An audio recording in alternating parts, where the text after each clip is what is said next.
Hello and welcome to the God is a Geek podcast, episode 499. My name's Adam Cook, your host, and we're inching ever closer to 500.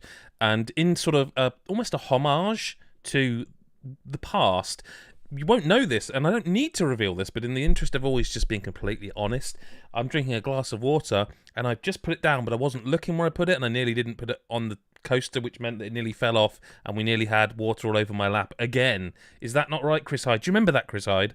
I do remember the moist lap moment, yes. Lyle Carr, do you remember that? I think I was only a mere listener at the time, but I do remember that.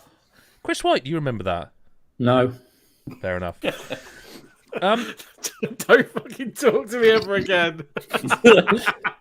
We've barely even touched upon the games, and we've already had a question in the chat, and is that Ollie Ollie PS4 behind Adam? And that is incredible eagle-eyedness on the part of Mikhail there, because it is. And the reason it's there is because it's got as a Greek quote on the back of it. Like, just you're not going to probably be able to see that even on the camera. I mean, hang on a sec. We can do this. We're allowed to. We're live. We're live and in the moment. There's a quote there on the back. See, you can see that. How has he seen that? It's pretty impressive. I normally try and remove boxes and stuff, but I'm trying to tidy the room, and so it's not happened. Is he in your cabin? No, but I think potentially when it was full screen, when it was just sort of me on the screen, if that makes sense, I probably could see it. And it is like a skateboard. We're delaying talking about video games, one of which is not Ollie Ollie. That just happens to be there. I tell you what, if you'd have guessed that underneath it as a Pokemon game, now that would have been something. We're like, get out. Chris White's back, thank God. Thank God Chris White's back. I'm sure his artwork changes all the time. Like, what is that behind you, Chris? What's the artwork? I can't quite make it out. That's Thanos. Of course it is. Okay. And then next to that is multiple school Marvel comic book covers. And then the one on the other end is just the Avengers. Of course. That doesn't could you not just lie and say, like, oh, it's a Square Enix strategy RPG? No. Okay. I like my Marvel canvases. No, I know you do. I know. I'm sorry. What have you been playing, Chris? What have you been playing? I've been playing the DioField Chronicle, Adam. Okay. Yeah. It's good. Thanks for having me on. Yep. Episode 400 99 was a banger. It was. So I'll talk about it, shall I? That's why I'm here. Well, if you want to, we could just talk about food for an hour and a half. I don't mind. No, I would like to talk about it. Okay. So it's basically a JRPG with strategy elements to it, but it's more kind of like you're making decisions consistently throughout battle, and it's not turn-based. You're very much in the thick of it constantly. You have a party of 4, all with different classes. So you've got your swordsman class, which can use like sword and shield, dagger, or an axe. And then you've got like your magickas, which use staffs and wands to do spells from afar and act as kind of like the healer. You've got the cavalry, which are like the tanks of the game, and they on horseback or wyvern, because there's fantasy elements to it, obviously. And then the other one is the kind of like archer or sharpshooter. So there's like they could use certain guns are in there and bow and arrows and stuff like that. But basically, you can choose what kind of. You don't have to have one of each class in the party. You can mix and match, and you unlock skills as you go, like normal. You can buy new weapons and upgrade that. You can upgrade your whole unit with new gear, skills, and that kind of thing. And like the kind of the ace in the sleeve hole, whatever the saying is. Hole? It's hole. You know, the sleeve hole. The ace, It's ace up your sleeve, isn't it? And ace in the hole. Are you confusing rude sayings? Like, are you trying to say wizard sleeve and... No, ace up your sleeve is a saying. The ace in the hole is as well. Yeah, but they mean different things. You mean ace in the hole. That's what you mean. I've never heard ace up your sleeve. I must have. Well, clearly. I want to use it. Ace up your sleeve. Anyway, ace in the hole is basically... It's ace in the pack. It's ace in the pack. I'm absolutely certain What it's is ace ace in the pack? What is that? No, it's ace in the hole. Look, yeah, let's fine, not do this DioField. on a packed podcast. Chris is right. Carry on, mate. Yeah, whatever he says, it's right. Apart from later on. The ace in the deck of cards is this thing called The Magalumic Orb. Magalumic orbs. I've practiced this. Magalumic Magaluf. orbs. Magalumic. Well, it's magic, That isn't it? sounds weird. Maybe it is Yeah, I know, Magalumic. but Magalumic I sounds practiced for like nothing. I'm wasting my life. whatever. So it's from Magaluf. Yes, from Magaluf, and you get you can summon these kind of like drunk 20-year-olds. No, you summon like these huge kind of creatures, like summons in Final Fantasy. It's weird basically. that it's Bahamut, right? The first one is Bahamut. It's literally Bahamut, and it's like, well, that's just a Final Fantasy monster, right? Yeah. And then they do start to. I don't think the others are. I think I've got 4 or 5. I don't think so. And they all seem to be like not, but it's just really odd. Oh, I will ask you. I know you can upgrade. I mean, you can upgrade everything. This game is one of those. It's a paradise for people who love to upgrade everything in it and do all that. The stats, isn't it? You know, for the stats nerds. But like Bahamut, did you ever have situations where you just like cast it 4 times in a row on someone? Because I've done that, and they still don't fucking die, and you're like, it's weird because it's very much it relies on kind of like weaknesses and like certain elemental damage and that kind of thing, and there's like burn and poison and all the usual stuff. So sometimes when you're using these massive creatures, they don't do a lot of damage, but then there's other times when they do. It just depends what the status effects are of, on the enemy at that time. But like they're not all like, they don't all come down and do a load of damage. Like you can summon one to heal your party, you can summon another one to like boost your like attack power. I think there's only about 5. One does like frost or some sort of slow effect, if I recall. Fenrir. Fenrir is a Final Fantasy summon, but not the Fenrir. I don't think that's in this that I recall. Anyway, I'm assuming this is based on like the Norse mythology. I think so. Yeah. It's weird. Like there's so much to do in this. Like I was just watching the footage back as you were talking. There, I was like, I forgot to ask you about this. You can. I think it's right trigger because we both played Xbox. I think you press right trigger and it does like a zooms right out and it shows you the battlefield, and they're almost like tabletop figures. Yeah, and it's kind of like it's really odd that that's there because there's no other element that's like, hey, we're a tabletop game or anything. It's just, and it's kind of cool looking as well. I like the way they sort of wobble about like they're almost Subbuteo figures. The tabletop figures now. And it is. It's like watching a Warhammer. Like it's like basically when you zoom out, it's like this diorama, like this box. Yeah, that's exactly what it is. Yeah. But I just thought it was odd that was even in there because it's sort of for a game that, like, let's be honest, not only are no sort of media outlets making a big song and dance about it, Square Enix aren't making much of a song and dance about this game, but there is quite a lot of that in. I would also say that, bar a few characters and a few moments, some of the voice acting is really good, like really good. Like it's I recall you mentioning, I can't remember if it was in the review or the preview or just chatting to you, like Game of Thronesiness, the kind of political. There's it's like the intrigue and there's the twists and turns, but also like the houses. There are a lot of like house not House Lannister and House Stark or whatnot, but there are their versions of it. But like the story is really good. Like, and like there's one big twist which you kind of see coming. But it's the way it's done is really, because obviously it deals with the undead as well, which feel like the Frost, like the White Walkers and that kind of thing. So, and there are very kind of few cutscenes in game, like in the battlefield. I don't know if you've noticed that. There's not a lot that, like, they're all kind of when you sat around the table about to go into battle. There's a lot of like talking and cutscenes that way. See, I think people will see that as a negative, and I see that as a positive because when you do the side missions, that's wrong. Perhaps the non-essential battles that you can choose to do. I love the fact that there's no wheat there, or is it chaff? The wheat from the chaff, which let's not get into sayings. In the hole. Yeah, let's not get too much into these sayings because we've proven we're not good at them. But you don't like often when you start a proper story battle, there's like a few dialogue bits pop up just to say like, hey, they're coming from that way, blah blah blah. Just a little bit of set dressing really. But when you do the optional ones, like you've already read what the mission is, you just start it. And I kind of actually, and again, I know this will be seen by others as an issue. Like and you mentioned it in the review actually. Go to godasageek.com and read the full review of the DioField Chronicle by Christopher White here. But you mentioned like the stuff you do at the base, the 3D stuff. It's not like particularly deep, and some of it is just literally go to speak to someone and, oh, you've done a mission. But again, once you realise that routine, once you work out that, like, oh, if I'll do this mission or do this thing, and then a battle, I'm going to get an upgrade to my battlements or my Magillumic stuff, I kind of appreciate how there's no filler. Yeah.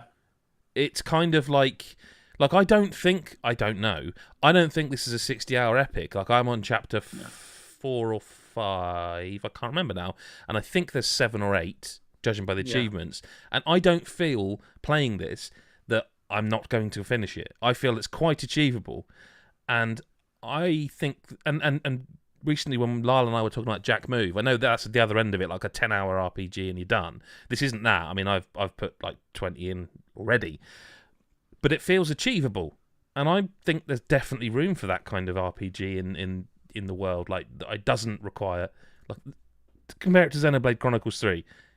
You know what I mean? Like, which is a great game. But, like, there's room for both, isn't there?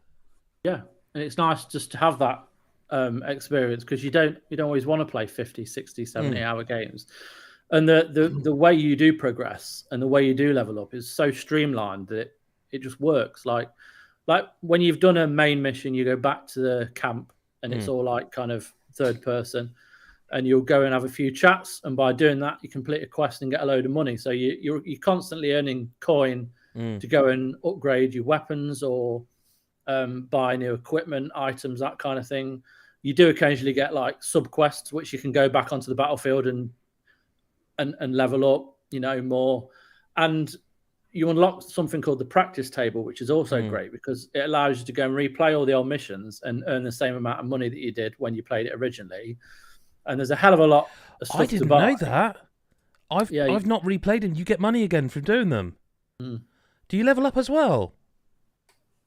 Yes, because I did. Something. So I used to take like certain characters back out that hadn't used that much of, because there are also it pays to use everybody in your party. Yeah, I just got to the point I think you're thinking of where I am going, oh shit, I haven't been using that person very much. Yeah, because your party.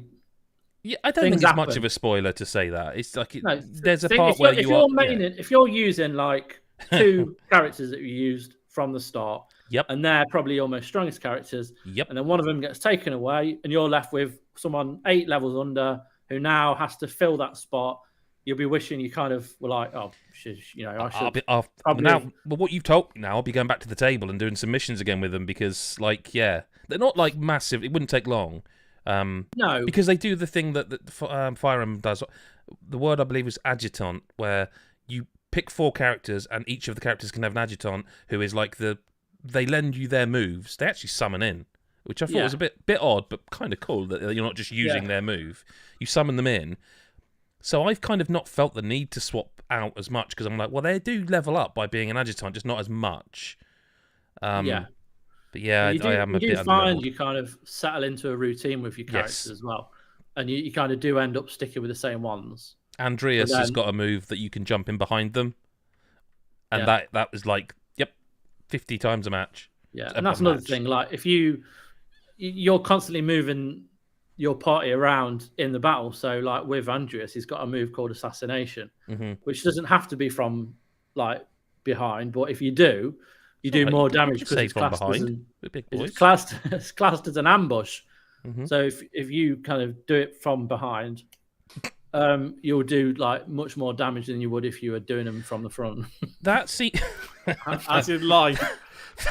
That seems to become more important as longer you play as well. Like I wasn't really paying too much attention to that as at the start of the game, but now I think I'm roughly at the midpoint.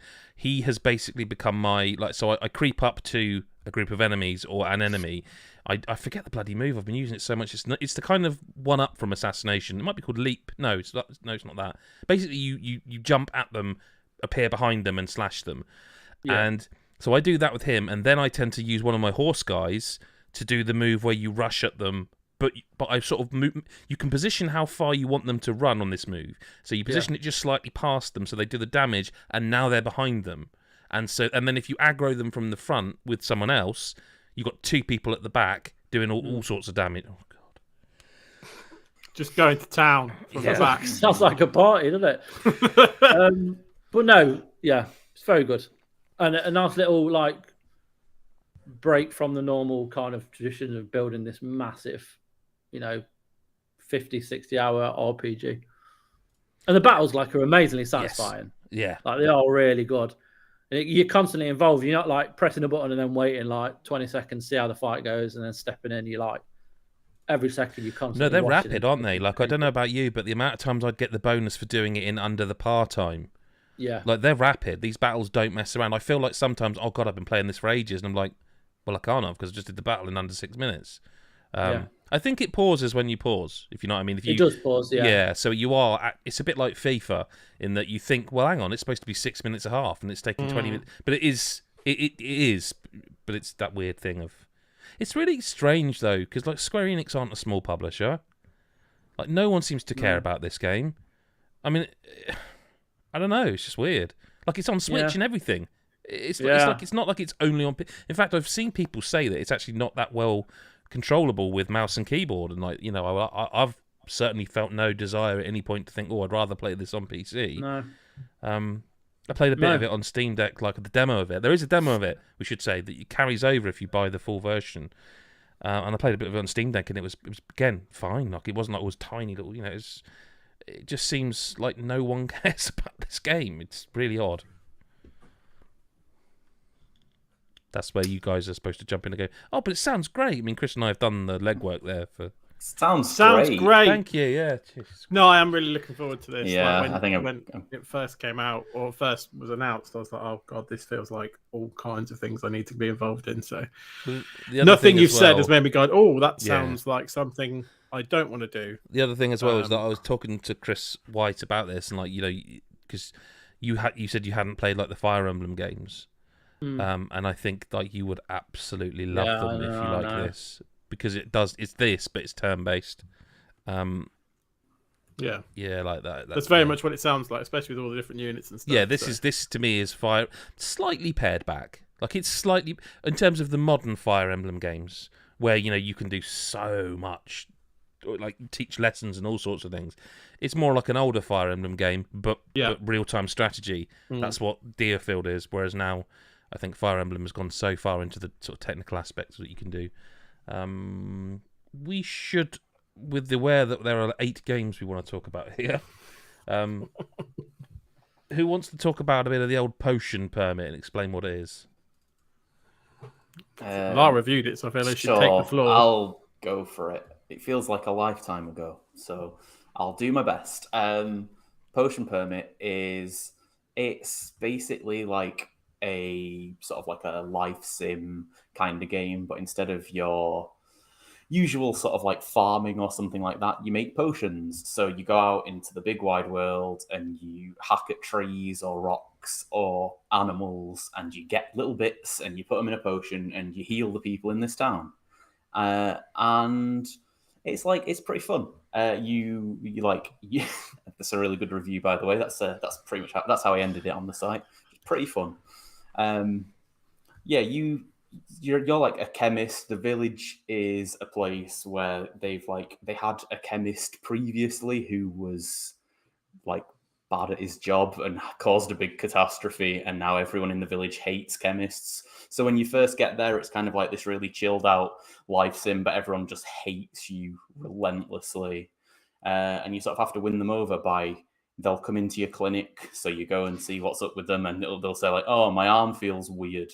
So you have a little look at them, and you play Simon Says on their arm for a second, and then you find out what's wrong with them, and it turns out they've got like blisters. So you make them a little blister potion, and you do that by putting different ingredients in your cauldron, and sort of like they're all different Tetris sort of shapes almost, and you slot them all together so that you don't use too many ingredients. It's a fun game, but I think it's one where it doesn't take very long for you to realize that to sort of progress the main story, there's going to be big barriers that are like, you better have 4,000 gold, 300 wood, and 300 stones, because that's the only way you're getting past this bit. And it's just like, I don't have nearly enough of these things. So you'll have to spend day after day sort of, going back through and just hacking at logs for a very long time. And I mean, I think because it sort of like leans into the life sim stuff as well. Like there's furniture you can buy and stuff like that if that's the sort of thing you're into. And I like never had the money to I had a raggedy old rug and a broken bed for the entire game. I was like, I don't have the money for this shit. I want to actually progress. But you have played it too, have you not? I have, yeah, I've played it. So I played a little bit also, should I say. You have, yeah, I think so. Yes, a potion permit, like you say, it's a bit like the whole like Stardew Valley type thing. It's really Stardew Valley. It really is. Like I'm just watching it back now, and I don't think I noticed it at the time, but like it really. I almost think it thinks, oh, we're like Stardew but bigger, and it's like that's not what made that game good. No, I think the thing for me,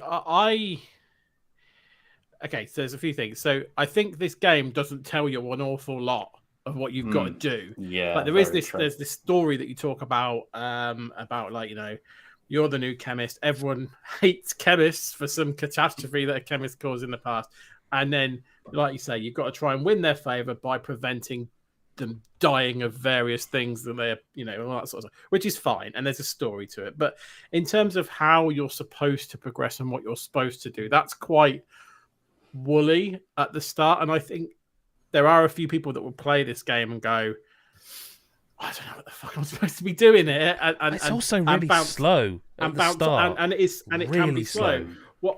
What I found with it, as I played a bit more of it, was that I learned some things I wish I'd known earlier, is that I got into a bit of a loop like you do with Stardew, when you go, okay, this is what I'm going to do today, and you kind of learn how to be a little bit more like efficient at certain things and how to make money easier and kind of think, okay, well, I know I need to upgrade my tools because I'll get wood and stone easier and all that sort of stuff, and you know what you need to do, and you can see where the map it expands to. So I found after I'd got over that hurdle, I did get into a rhythm, but whether it's acceptable to have to get over that hurdle, I'm not too sure. But I did find myself actually quite enjoying the loop, discovering new ingredients and stuff. But then at the same time, because me and you were chatting, Lyle, I know for a fact there's stuff that I have not unlocked that you unlocked, I think, within the first couple of hours of playing, and I still don't know why. The other thing I feel about this game, you mentioned it in the review, it feels like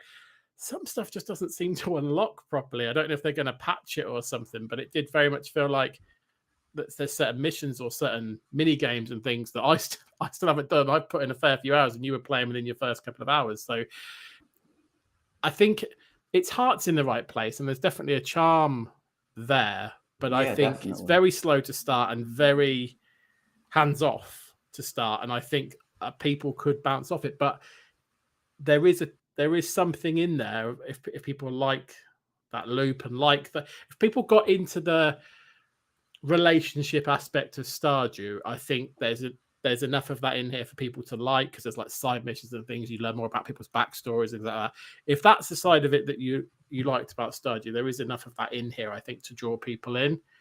It just takes a little while to get there and to understand what that loop is, and you have to figure out a chunk for it for yourself, I think. Yeah, no, definitely. Yeah, it is weird. It's very much like you say, like you'd like be fishing right at the start of the game, and I'd have like 5 side quests that were like get loads of white fish meat, and I'd be like, I don't even have a fucking fishing rod. What's going on?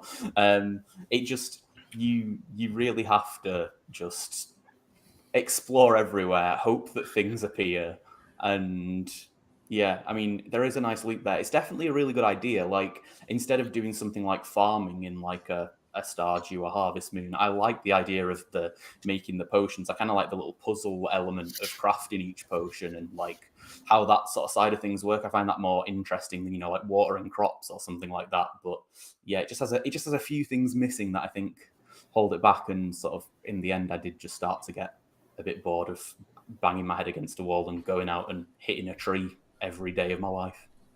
It just, I got that vibe off of like that. It was kind of he wanted its cake and eat it, like it wanted to be the Stardew thing where there's all this exploration and wonder, but it also wanted to sort of do everything, but also tell you nothing, and also be slow, and just it, like you said, I think its heart's in the right place. But like, it was one of those where I started playing it, and I'm like, there's just a lot of other games I'd rather be playing right now. And that's not to say it's bad, but it's also a genre that's kind of packed, and it really is. It needs to have and the hook is the potion stuff, I guess. But I didn't think it was particularly exciting the way you make potions in it. I think if the idea of it and the idea of like say crafting them to cure people and stuff, yes. I think the first few times you do it, this is all right, but then it doesn't. Well, I don't know. The actual act of crafting making a potion, I feel is a bit dull. Like it does. Once you've done it a couple of times, then, because when you see it in a trailer, it looks like it's some sort of almost Tetris mini game, and it kind of is this little puzzle, but it's not really a puzzle. It's not. It's like you can put so many things in, and each one of those things is a shape, and there's like quite a lot of them. Some of them are just like a single square, so it's like, well, you just fill it in with that, and like it just. It's not enough digging in it for me, I don't think. No, I think if there was more skill, I think, or it ever elevated it to kind of it's also not that kind of game, is it, at all? No, but I think if there was like, you figure out the recipe or something by doing something, whereas it's just like matching blocks. Last time I checked, chucking different ingredients in didn't create the same potion. I thought there were going to be specific recipes. Yeah, that's what I mean. And how do you figure out the recipes? It's just well, no, you can put anything in as long as the shape it recreates is an L. And if you arrange enough rocks into an L shape, it makes potions. All right, just learn to live with that fact. It's harmless, but I think it's to your point, Adam. There's a lot of games out at the moment, and there's a lot of games in this genre. If you're not interested in a load of those games, then there is stuff in here that it does all right, but I think I think people will probably bounce off it. Yeah. Is this on Xbox Game Pass? Yeah, I think it is. Actually. I don't know what's up with me today. Lyle, so you know, hang on, I've got one for this. So would you say that overall you didn't really dig it? I didn't really dig my time with Potion Permit, no, but you know needed what? A shovel, I thought. No, mate, the dig was enough. That you wouldn't need just over egg in the pudding. Now. I just like to play. You don't have to white knight this thing. Oh. So, Shovel Knight Dig is what a segue. It was a great segue. Champs in it now, aren't you? See, this is how the standards have fallen, Chris, while you've been away, mate. I know. Yeah, great game though. Shovel Knight Dig's a great game. Shovel Knight Dig it looks good this one. Really, really good. Yeah. So in sort of like in the sort of similar way to what you were saying about DioField Chronicle, that it's like it sort of condenses it down and there's not too much fluff. There's absolutely no fluff in Shovel Knight Dig. It's very much a roguelike. You have runs going down this hole to try and get to the final boss essentially. But sort of what I think makes it so good is it's simplicity. It's not like there's not loads of secrets. There's not hundreds of items. It's not vague about what anything does. You know exactly what you're doing after you've done like one or two runs. You know how everything works. You're getting things that are really obvious upgrades, like to your health, to your magic, to help you find secrets and stuff like that. And then it's just like the pure fun of the game. It's like you've got the Shovel Knight, pogo on the shovel on enemies thing, which never stops being fun. I thought there was an absolute stroke of genius that you don't have to press down to action that. Yeah, you just jump. You just jump and. Oh, do you not? That is, no, that is and it took me a little while to think what's going on here, and then I realised. So I mean, to me, this game is what if Downwell but Shovel Knight. I don't know if anyone's played Downwell. Mm-hmm. Yeah. No, exactly that. That's it's that, originally but Shovel I thought it was Knight. Be like SteamWorld Dig, but it's not, is it? It's no, it more has. like It has. It's not got the Metroidvania-y stuff that you would get in a SteamWorld game, but it is very SteamWorld. I think SteamWorld Dig as well. But yeah, just the fact that you and there are things I don't really know if do we call it spoilers or not, Lyle. That you can get stuff that you might want to press down to do it quicker. But generally speaking, if you jump, there's like a second maybe delay, and then instantly he's doing the pogo for you because a lot of it involves pogoing around. And I just thought that was a really interesting, just a little tweak that I think it wouldn't play as well if you had to physically do down whenever you wanted to pogo. No, I don't think it would at all. I think that's 100% true. I think it really does just help the flow of the game. It makes it just feel that much easier, that much better to get into it. And I mean, yeah, I've sort of said it's the simplicity, but like alongside how simple the loop is, you've also got a huge variety of enemies. You've got loads of different worlds that you go through that are sort of like different sort of themed zones. Like there's a water zone, there's a fire zone, like, you know, all your classics, but boss like fights. They all have boss fights, really, really good boss fights. The boss fights are like just like how they were in the original Shovel Knight. They're that sort of like you're going through your levels, and then once you get to a boss, it's like they've got a big boss meter. You need to, you know, you'll need to learn all the moves. You'll need to get used to how they work. But at the same time, in these boss fights, every time you get to them, the level layout is slightly different. So there might be like a couple of little towers either side of them that they might jump onto, or like there might be a big block of dirt through the middle that you might want to sort of clear out the way, or you might be able to find a way to sort of take advantage of it. Yeah, it's something where like I couldn't put it down. I keep trying to, and then I'm like, just one more run. You just might as well do one more run. There's a little bit of permanence as well, where you sort of take some money back to the surface and you can unlock a few things. It doesn't really make you like hugely more powerful. Like it's not one of those games like a Rogue Legacy, for example, where you upgrade all your stats and eventually you're going to get so powerful that you like it's much easier to beat it. But you unlock bits here and there, so it feels satisfying to, you know, even when you fail, you're making some progress. It's one of the most accessible roguelikes I've ever played, to be honest. Like it's the roguelike I finished in the fastest amount of time. Like I think I'd sort of played about 6 hours when I completed my first run, and I was not expecting it, but I was like, that's nice. That feels good that I didn't have to bash my head against it for days and days, and it was a real struggle. And there's still secrets for me to find. There's still different things. There's different armors that kind of change things up a little bit and stuff like that. So there's plenty for me to go back to. But like, there are so many roguelikes where like in the first 6 hours, you'll still barely understand the mechanics, and you won't understand how you find different secrets and stuff like that. And Shovel Knight Dig just isn't that. It's a game where, like, if this was your first ever roguelike, it was a genre that always intimidated you and you thought you'd give this one a go, it would be, like, the perfect bit. Did you, like, because I will say, I agree with everything you said, obviously, but, like, also, I do think there are secrets in it for you to find that, like, did you get, you know, the shop with the horse person, did you get on top of that at all? I did, yeah. Because I did it completely by mistake, and I was so happy that it's like, because games don't do that as much nowadays. I feel like games are like, okay, there's a secret here. You know, a lot of games will have a secret on the map, like you can't see it, like that's where it is, but the secret's in this radar area. I was just mucking around, just bouncing around in the hub area, and I bounced on the head of an owl onto the next screen, and then I just bounced off of a sign that I didn't know I could bounce on, and then bounced suddenly on top of the shop, and I'm like, there's a person up here. And I was like, I would never in a million years have tried to do that. Yeah, it's just got nice little bits. It's very dense, and there's a lot for you to find and explore if you're really looking for it.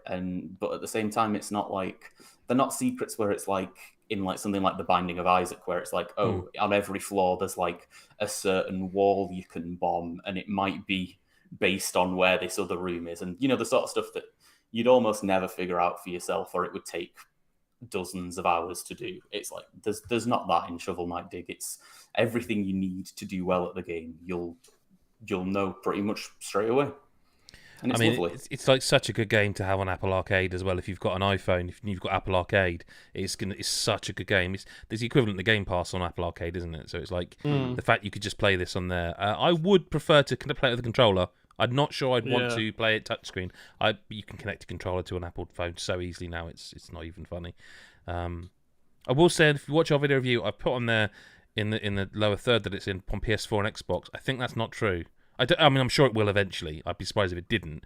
But currently, it's PC, Switch, and Apple Arcade. So, yeah. Well, we can bring Mr. White back into the conversation here, because while he hasn't played Potion Permit and Shovel Knight, he has played Immortality. And you may notice, if you're a regular listener every week, or every time we're on, that we haven't discussed that game, and that's odd, because we were big fans of her story. We actually interviewed Sam Barlow. Was it before or after her story? Can't remember, but there's a podcast somewhere of that, so you can go listen. I've completely spaced on what the second game was called. that they made. Telling lies, which I loved as well. So Immortality, you think would be right up the street for us to all talk about in the podcast. And you know it's going to be a serious chat because I've got no footage of the game to show you. It's just going to be our faces talking about it. So who wants to take it away? Because this has been one that people have wanted to talk about for a few weeks, and it's been like, well, we've got a stacked... I mean, we have this week, let's face it. We've got a stacked list of games. But let's get into it. Yeah, and let's probably throw it to Chris White, who reviewed it, and I think probably knows the most about it, right? Is that a good idea? I'm happy to talk about it, yeah. I'm also happy to hear what people think, because like it reviewed very well across the industry. And for similar reasons, and it's a hard game to talk about without going into. Well, I was going to ask this. Are we going to just have to say... I don't think we need to spoil it. I think we could say quite a bit without revealing any of the main... If we do need to, or there's going to be any spoilers, we will give a heads up. We're not just going to suddenly blur it out, but whoever's talking at the time will say, look... Yeah, so the simple premise is you have been given a bundle of footage from these 3 movies that never made it to the silver screen for one reason or another, which you find out.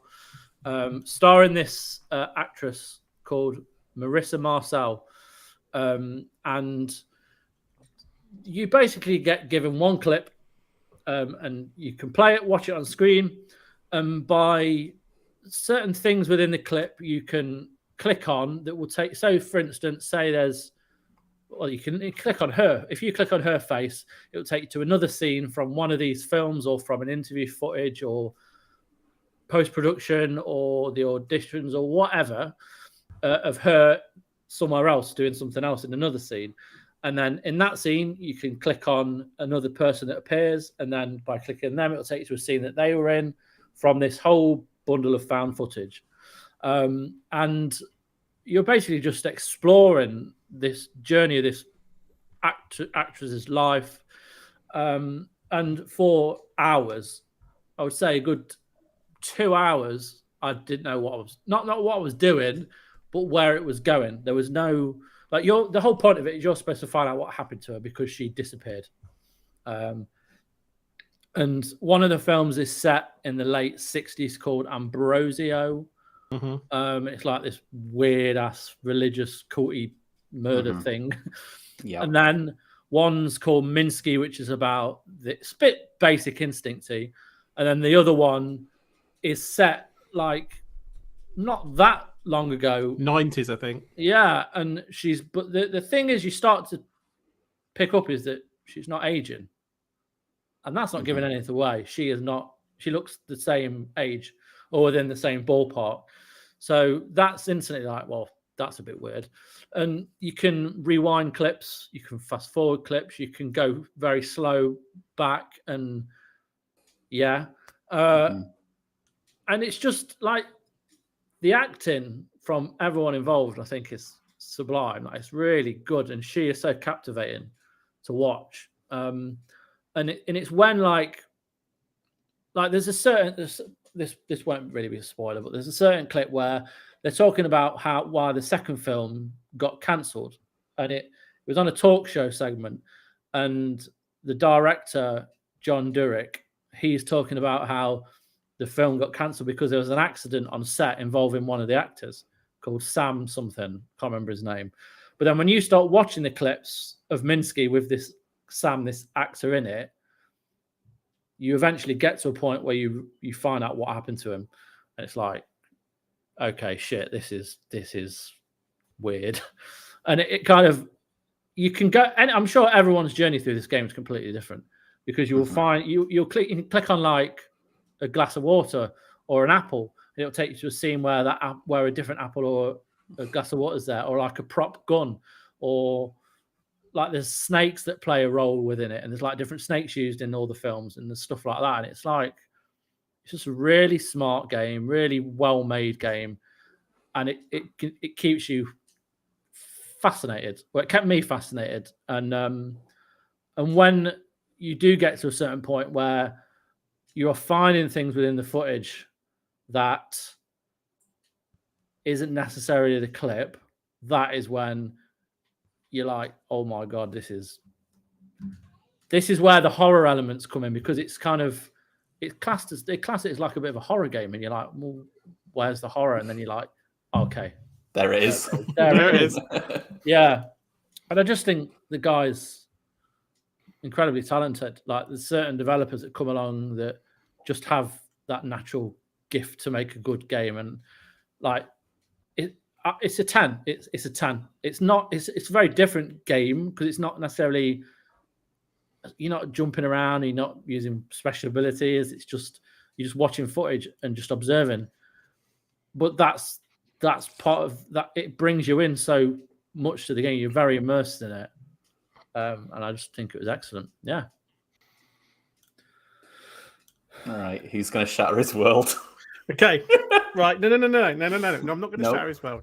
There's a few kind of points and questions I wanted to kind of discuss, right? Like, and I'm really not going to try and spoil anything. First off, I don't have a fucking clue what I was doing in this game. Right, there is a tutorial. I'll be really clear at the start. There's a tutorial that says this is how you look at footage. You click on stuff like you've just said,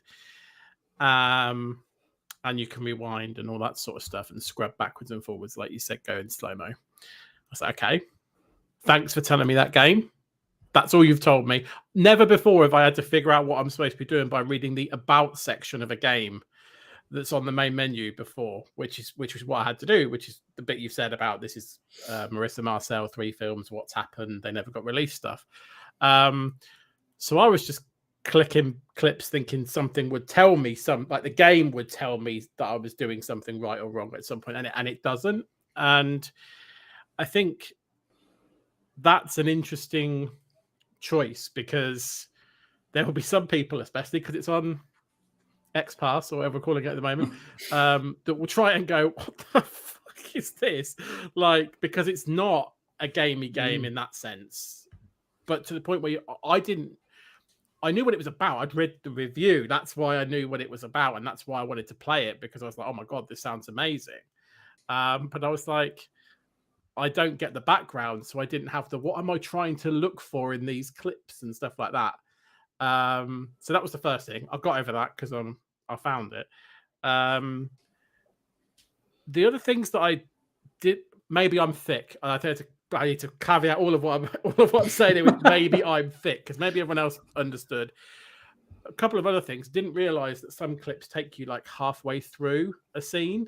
Yeah, that is weird. Which I get, because to your point, like if you are going from a glass of water to a glass of water, the glass of water might only appear in the middle of the scene. So I understand why that has to happen, because you can't flip to it if it's not there.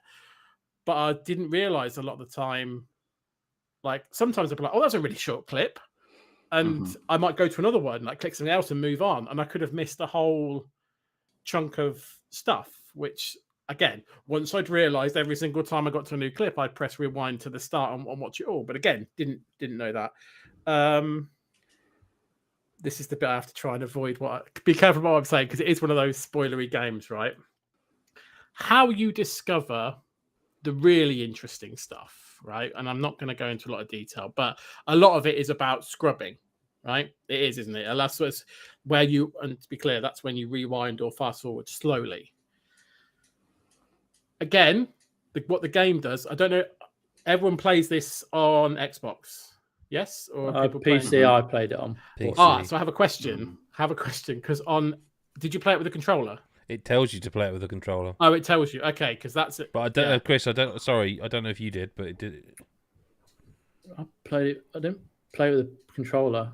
I don't think so. Keyboard. I think it was mouse and keyboard. Okay, so this is interesting. So yeah, it was mouse and keyboard. It was mouse. Yeah. It was. Okay, great. So when there is a thing, you get to a point in a scene where, let's just say, you might want to scrub an important part of the scene.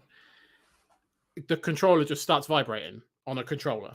Like, it goes crazy. Yeah. And that gives you an indication that might want to just stop what you're doing here and scrub away. What does it do on nothing? Doesn't do anything. Because I know in the game it said I didn't know that, you see. So I had no idea it did that.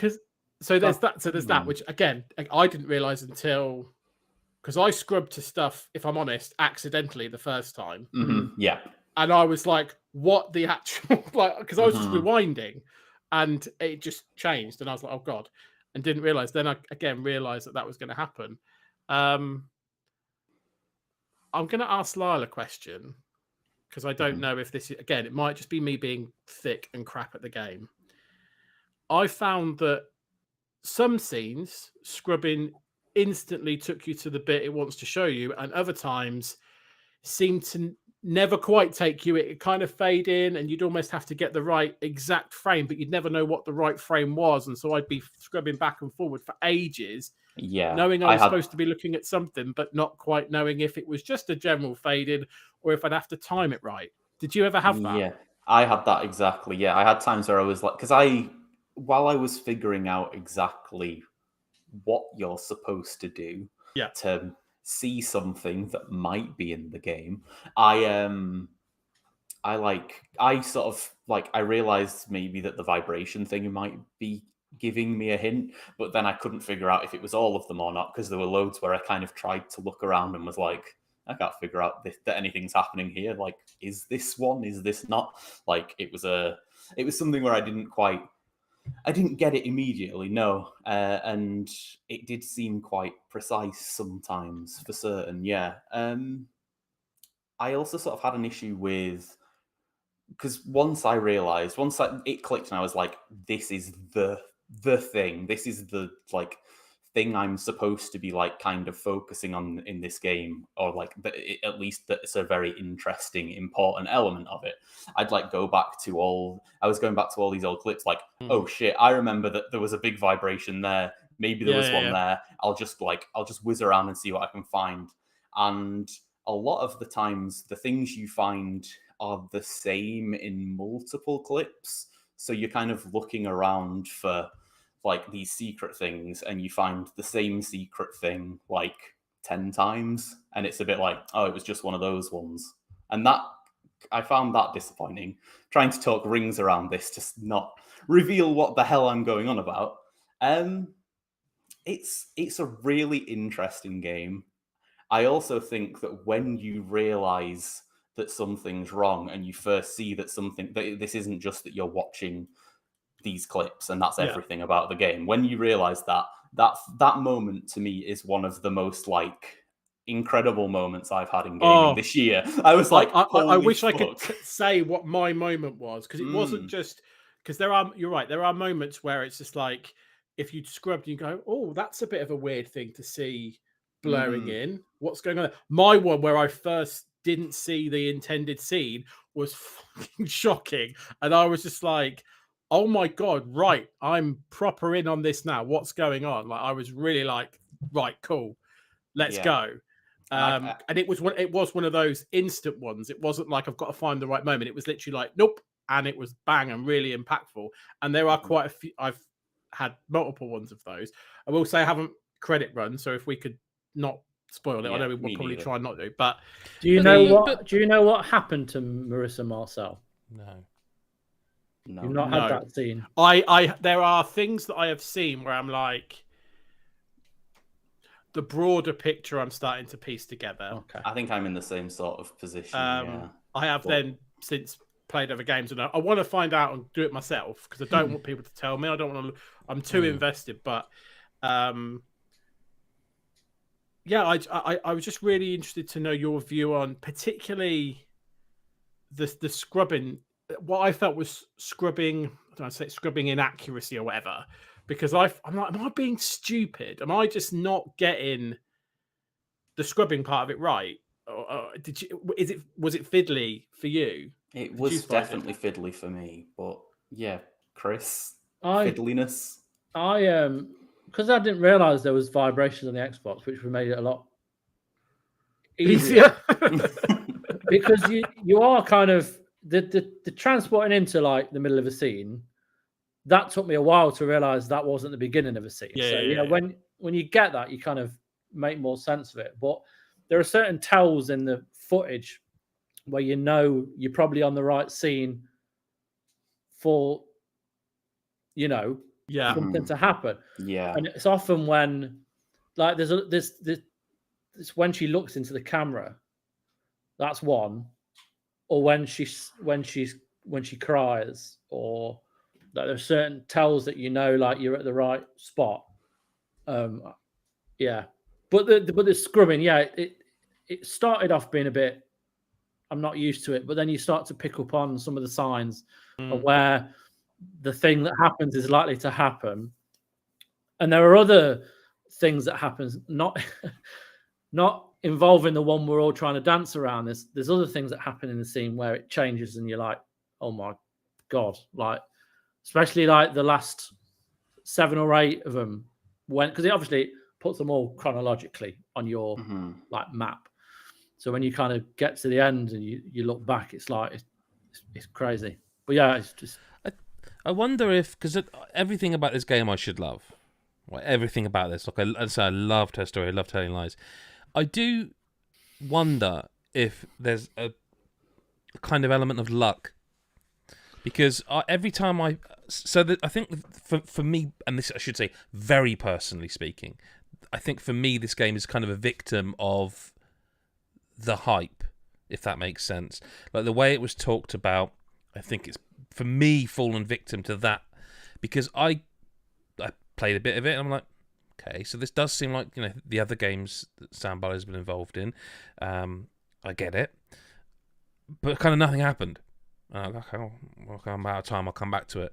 And then by that time, reviews are starting to pop up, and people are talking about how incredible this is, and there's moments, and this. And I thought, well, I'll have another bang on this then, okay. And I'm clicking around and I'm scrubbing, and nothing happens. I'm just watching clips of 3 different movies. Nothing is. I know that there is something here, right? It's a video game. There's no game where you just look at different clips of movies and nothing happens. I know. It was sold as a horror game, like Chris said. Like something is going on here. Okay, nothing's happened. Right, fine. Okay, I'll have another go on it. 3rd time, lucky maybe. Nothing happened. I found nothing. I got nothing. And at that point, I'm like, something's not right here. Not in terms of the game. Like something's not right, because I know that because they've told us it's a horror game. With her story, with Telling Lies, I felt like the hooks for that the sort of global narrative of those games, I feel they got me. They got me straight away. And I think I got really unlucky with Immortality, because I just hearing you guys talk then, I'm like, God, that sounds really cool. What's going on in that game? But it's like I could now boot it up again and still not find anything, and I don't have. It just feels like I never had any of the moments you guys have mentioned. I never had that moment where you scrubbed something and something happens. You're like, what? Not once.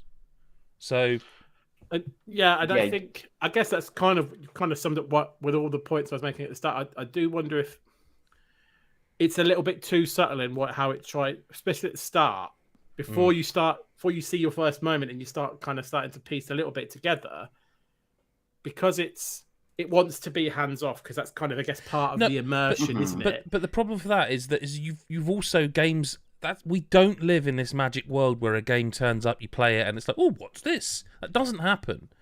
Not anymore. That discoverability is gone, I'm afraid. It's the same with music. It's really difficult to now find that kind of one lightning bolt of I mean, it just doesn't happen as much. It's really difficult to do that because we live in such an online world. And even someone like me who's not on social media, I work in the industry, so I knew that this game was one of those games. I knew that it had horror elements. So from the very start, before I've even seen the mechanics of the game, I know something is going on. But it never was for me. So it did. My experience of this game was just looking through clips of 3 movies. Mm-hmm. And what you've said, I want to go back and play that. I want that. I want what Chris had. Yeah, I want what Chris White. I want what he experienced, because I loved the previous 2 games. But how? Oh, this is going to sound awful. How long do I need to play before I'm guaranteed something's going to happen and I can be hooked into it? I think the point is you're not guaranteed, and I think that's gets the point. I don't know what I'd want. I don't have the solution. I spent about 8 hours with it to kind of work out what happened. So sort of like start to finish almost. That might be too much for me for this type of game. Yeah, but it was only like an hour and a half until I started to see what. Yeah, But if this were any other game, sessions is longer than mine. If this were any other game or any other genre, and we were talking about an hour and a half before anything happened to hook you in, like let's say it was a DMC, let's say it was pick your genre. Let's say DioField didn't let you have a fight for an hour and a half. But this is what I'm saying. Like, I almost feel like because it's trying that thing. No, it is. This is what I'm trying to say. Yeah. So because it's luck based, it's individual, and it doesn't tell you a lot. It doesn't guide you to this is the type of thing you should be looking out for. Whatever, you've got to kind of figure out those patterns yourself. Whilst you don't want a game that leads you down the garden path because then it's just passive experience.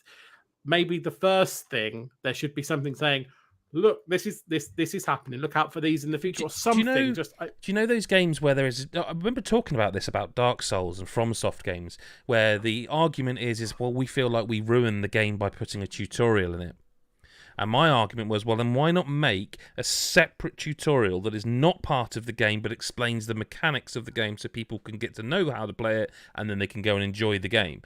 Does the same apply here? Like if they had created like almost like a side thing, even using stuff like Her Story, you could use clips from your old games, and made that like a tutorial there that explained to you, or would that give away the mystery and the magic of it? It's hard, yeah, because when you do get that moment, it does kind of feel amazing. Like, I don't know how much, like, there probably is a way to make it work in a way that would... A way that's more smart than any of us, I'm guessing. Yeah, like, you totally... Like, it's not our job to come up with this magical mechanic. Fair. But, yeah, like, I mean, I feel like for the four of us to have played this game, and, like, you...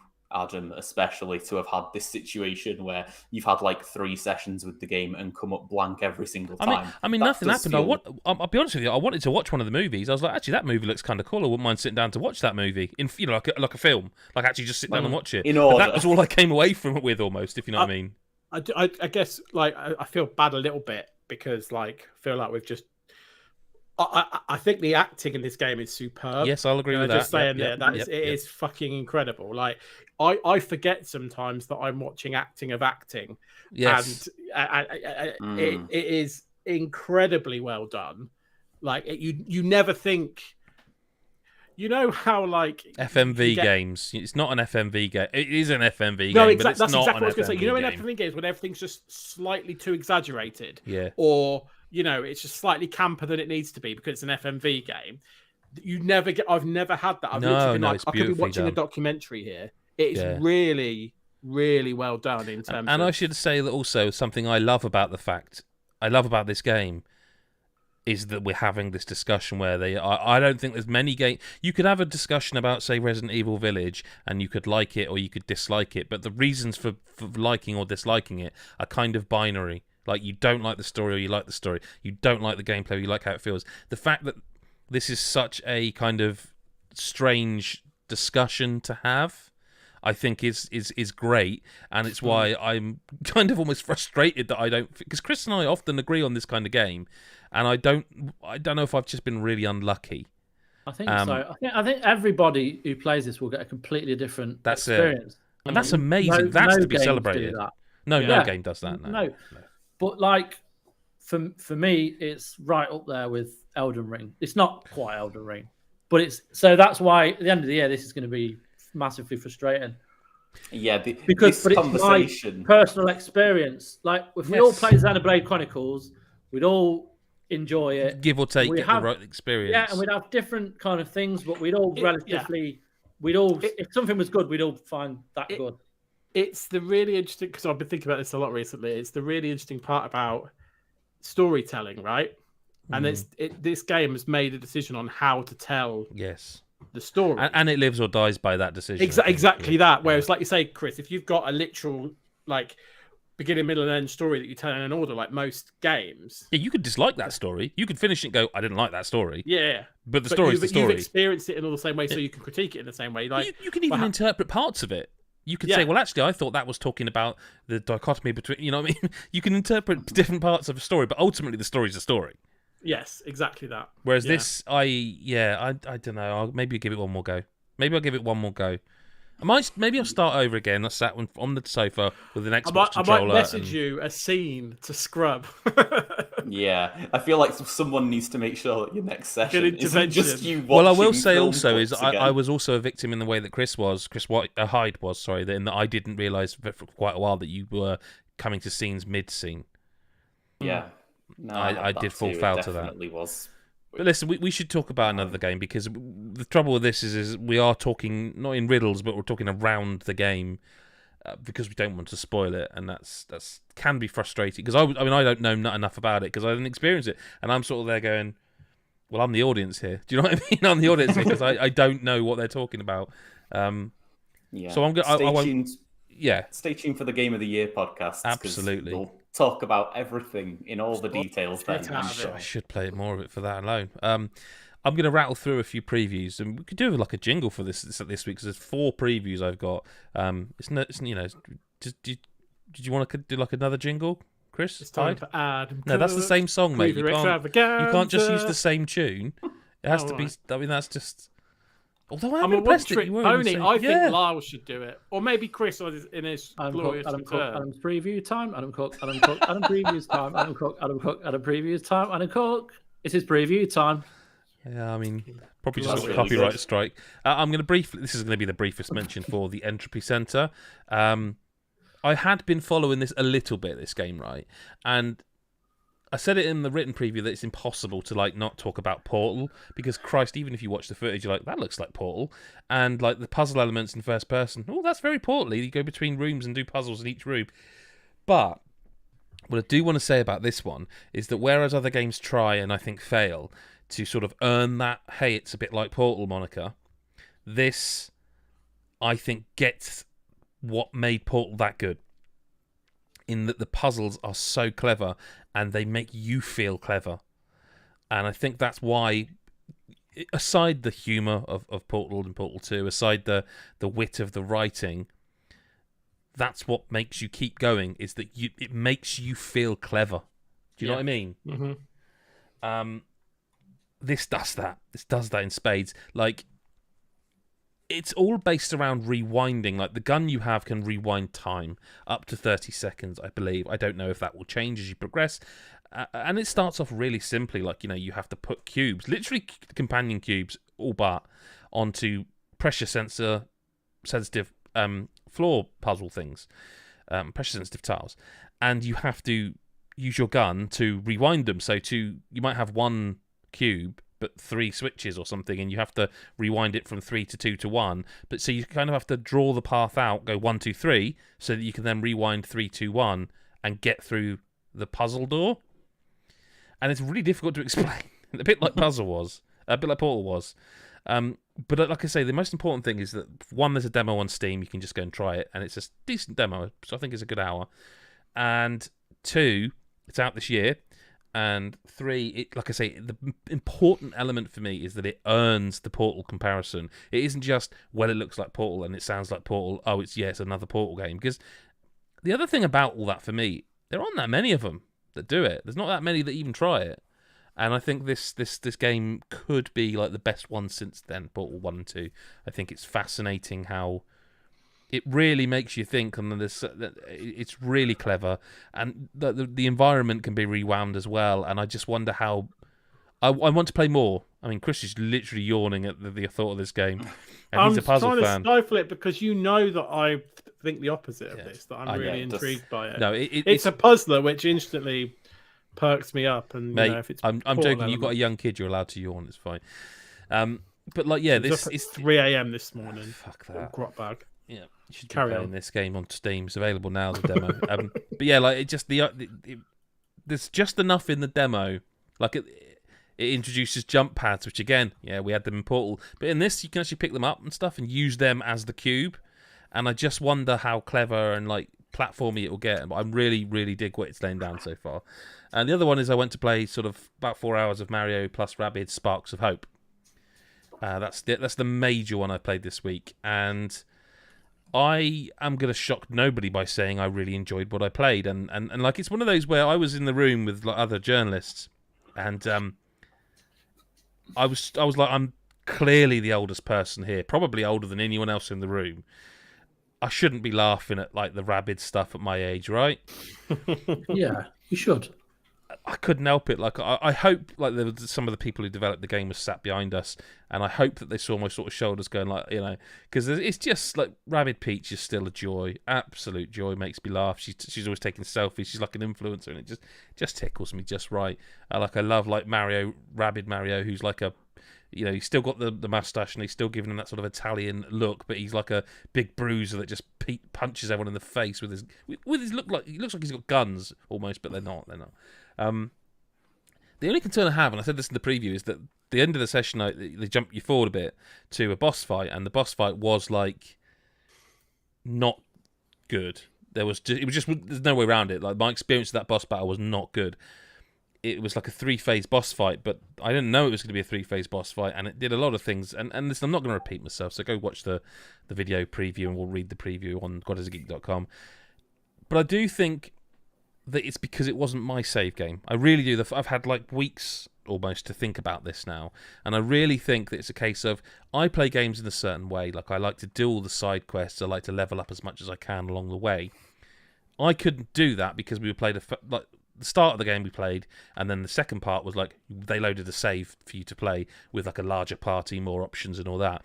And there's so much to this game. Like the titular sort of sparks of hope are equipable. Like if you got a fire spark, you can do a fire move, or you might have a fire buff or debuff. So there's all this under the hood that I didn't really have the time to progress through naturally. Whereas had I just played to this point, I would have felt more equipped to do that boss fight.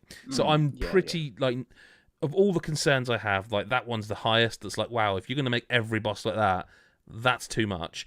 But again, in terms of that difficulty, I really am sure that it's because of the way it was laid out demo-wise, if that makes sense. Yeah. The biggest change to it is that it's still turn-based, but you have like this free movement now. And I kind of dig it. Like I kind of like it. There's a lot of stuff going on. Like there's like scenes for certain special moves, and you can speed them up by cutting. Just holding the button down. There's Tacticam where you can zoom out and look at it all. Like all the characters have got the various RPG archetypes. It just feels really good to play. It feels meaty, by the way. Like it feels seriously meaty. That's one thing I would say about this game.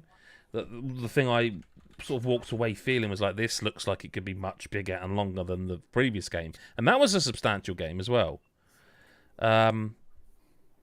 It was on my radar. It's even more on my radar now, and that leads me actually. And I know I'm. If anyone's in the chat and wants to know anything special about any of these games, just shout and I'll come back to them. But that leads me nicely to Street Fighter 6, because the game was on my radar because I've been playing Street Fighter since I was a kid. Okay, but Street Fighter 5 left me very cold, like very cold indeed. And Street Fighter 4, we talked about this, me and Sean, when we were in the room playing the game. We talked about how we used to just play Street Fighter 4 on Xbox versus for hours on end every other night. We would, it was our thing. But Street Fighter 5 just didn't do it for either of us. Fucking hell, Street Fighter 6 feels good though. Like I cannot get across. It's difficult because it's a fighting game, so it's all in the feel. Like you can look at it and go, it looks beautiful. So does 5. 5 looks nice. I think 6 looks the best. It does. But looks really nice.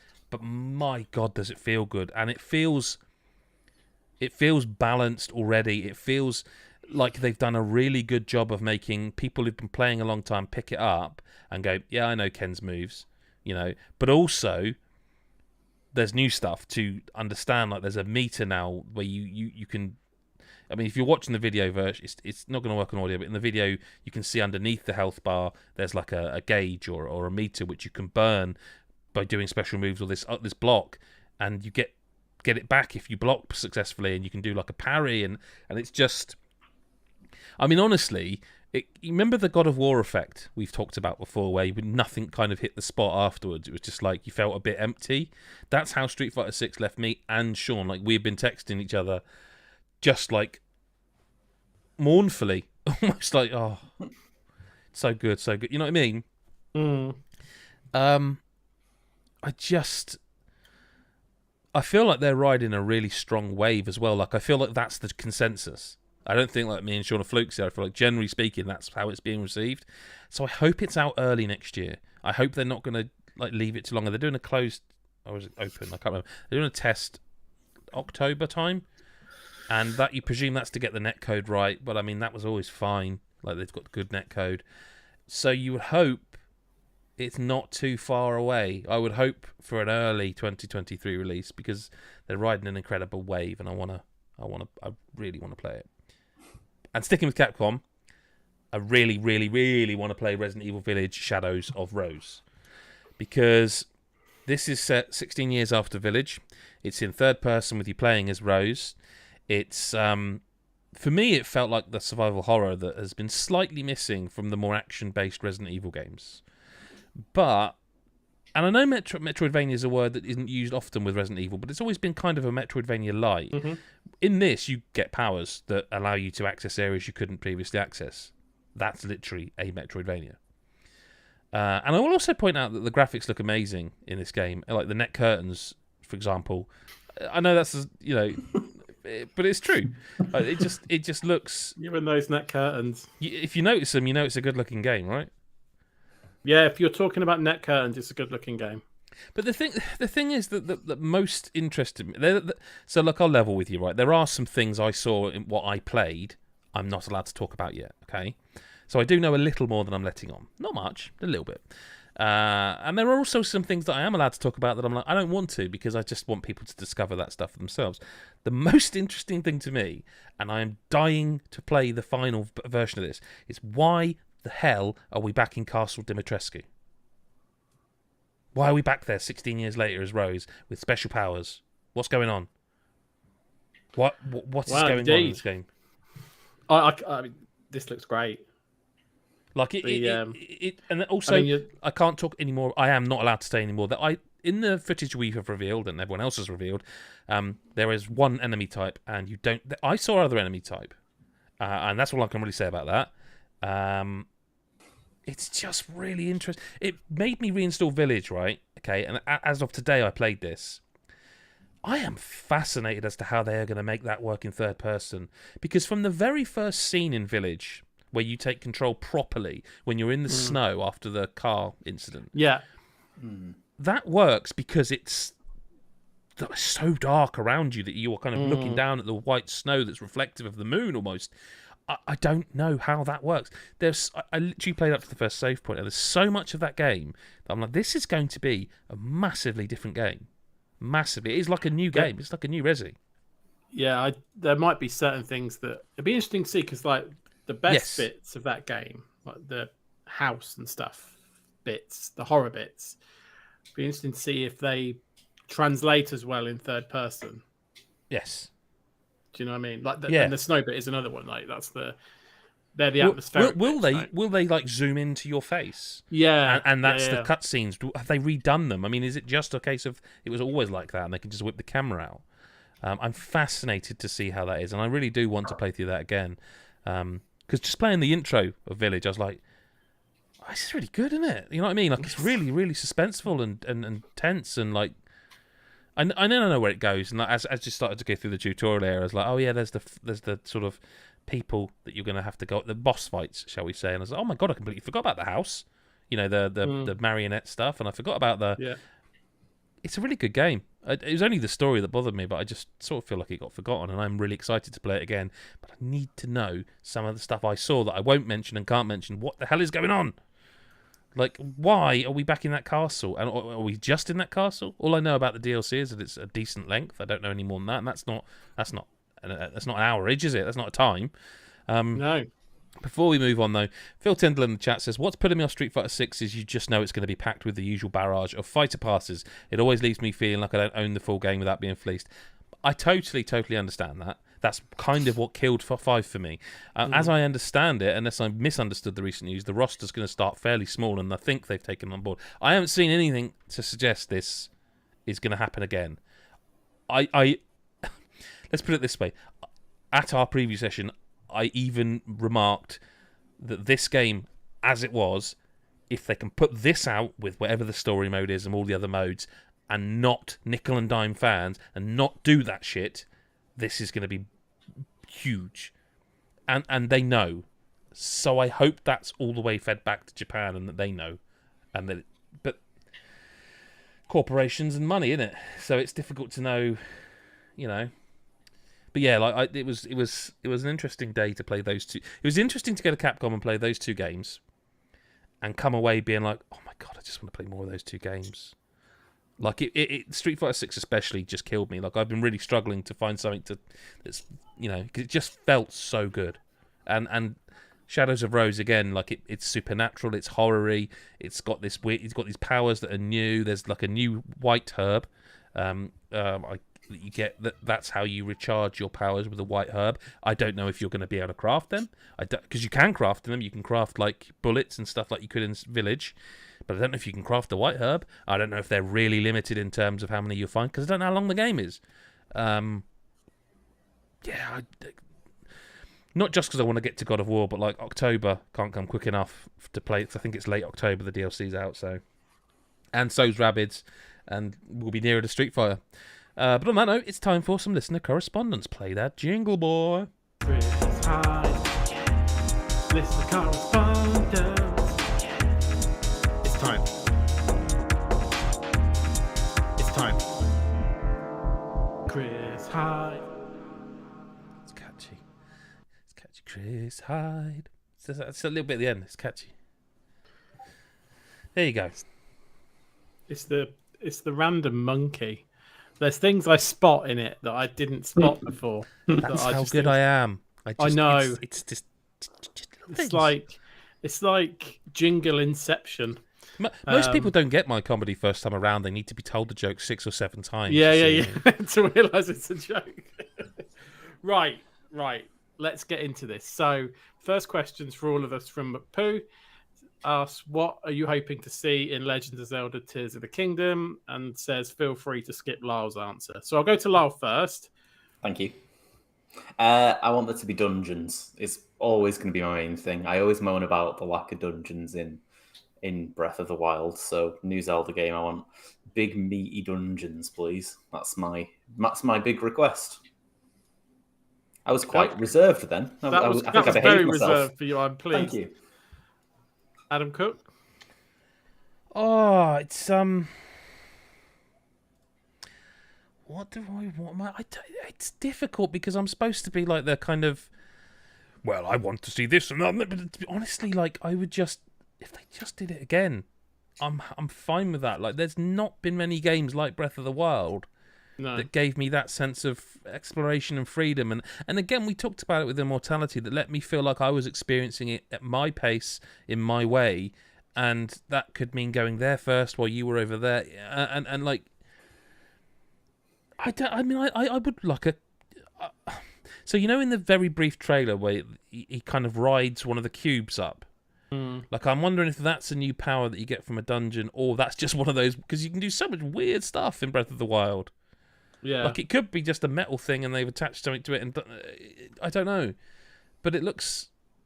I mean, Chris, I hate to say this, but it kind of almost looks like Skyward Sword a little bit. Well, I was going to wait for my answer. What I fucking don't want it to be is Skyward Sword. Imagine if you hated it and Lyle loved it. That'd be so good. If I loved it, if I don't like Breath of the Wild too, that'd be amazing. No, you got to stop calling it that. You can't call it that now. Oh yeah, sorry. Legend of Zelda Tears of a Clown. That's what the new podcast will be called. If that Colours Geek presents Tears of a Clown. Breath of the Wild 2. Ever since the reveal, I've always worried that it's like we're going back to a pissing sky world that's going to have nothing in it. And so that, if you're going to give me a world in the clouds, I want it to be packed. But it only looks like you're literally above the clouds of Hyrule. Yeah, I know. And look this like is where I'll be some really interested to secondary... see how they play it and what's the point of being able to go up, right? Because we've seen a bit of like dungeon vertical traversal, which I guess is for dungeons or for certain things. But yeah, I was like, please don't give me an empty sky world again. I can't.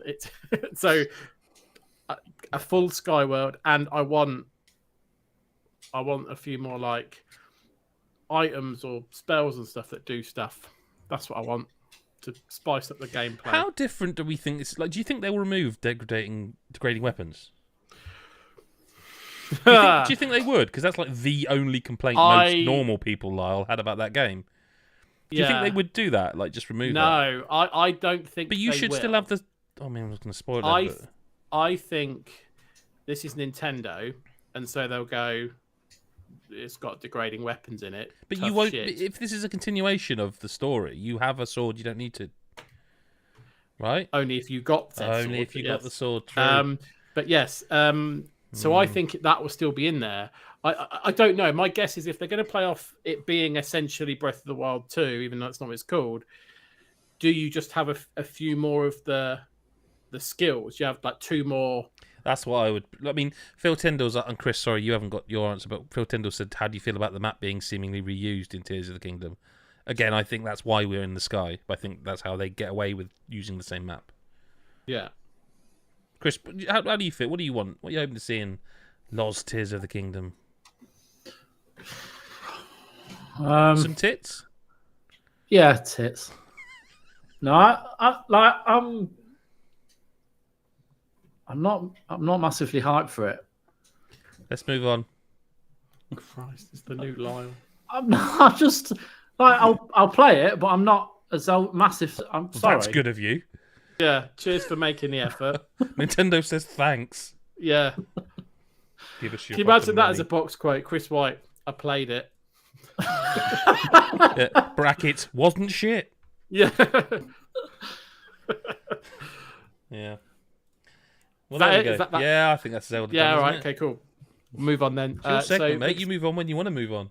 It is my section. So Mick's got questions for us all. I'm waiting for you to interrupt me because he's done a super chat. It doesn't say Mick on the document. What does it say?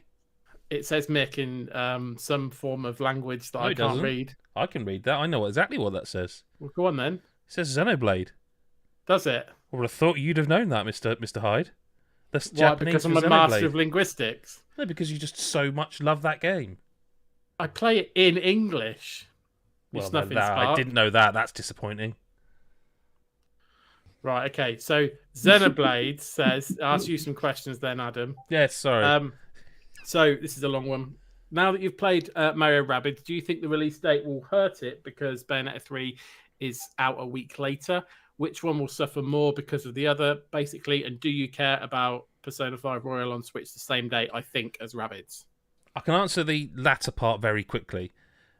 I did care deeply about Persona 5 Royal on Switch until I got a Steam Deck, and now it's like, well, I just play it on there because it's a bigger screen and like I've got more, it's fine. So I'm in no rush really to play that though, if that makes sense, because it's not a new game. Do you think the release date will hurt it? I shouldn't have done that. Christ. Oh, Christ almighty, you're trying to get the old vocal fry going there. I don't think either. I think Bayonetta will probably lose out. It's not got Mario in the title. Bayonetta's never been a particularly like massively selling series.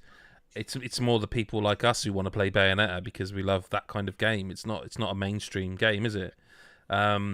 Mario Rabbids has got Mario, and there's a reason Ubisoft dumped Rayman, and they did, by the way. They not only dumped him, they kicked his fucking ass to the curb, hardcore style. He never even got his jumper back that he loaned them on their first date together. That's how badly dumped he was. He sent a text. Said, "Can I at least have my jumper back if we're not going to go, for another day?" And they just ghosted him. That's how badly they did Rayman dirty. No, I think they sent a video back of them shitting on it. Yes, that sounds about right. Yeah. I forgot my point now. Sorry, that's how big. That's how big. Rayman That's how Mario big Rabbids. No. They changed it for Rabbids. That's how big Rabbids were because it's Rabbids is the gaming minions, isn't it? Yes, it is. Yeah. And Mario is Mario. So I don't know that either game will do gangbusters in terms of sales, but being on Switch will help.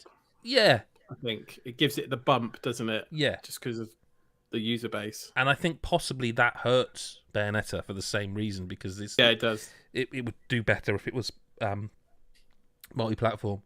I think they both do fine. And yeah, do I care about Persona 5 Royal? I won't be playing it on the same day. Let's put it that way.